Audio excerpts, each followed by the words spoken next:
నమస్కారం. సుప్రభాత కంఠారావానికి స్వాగతం. ముందుగా ప్రధానాంశాలు. పోలవరం నష్టానికి బాధ్యులెవరని చంద్రబాబు నిలదీత. సమాధానం చెప్పలేక నీళ్లు నమిలిన ఇంజనీర్ ఇన్ చీఫ్.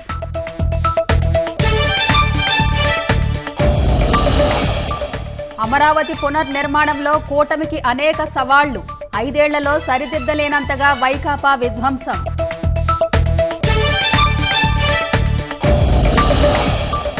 రాష్ట్రం నుంచి బయటపడే యత్నాల్లో డిప్యూటేషన్ అధికారులు. కొత్త ప్రభుత్వం విచారణ జరిపితే దొరికిపోతామని ఆందోళన.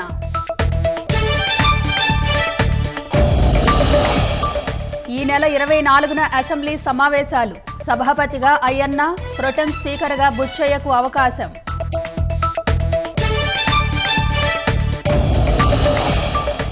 లోక్సభ స్పీకర్ పదవి కోసం తొలిసారి ఎన్నిక జరిగే అవకాశాలు. డిప్యూటీ పోస్ట్ ఇవ్వకుంటే పోటీ అనివార్యమని విపక్షాల ఒత్తిళ్లు.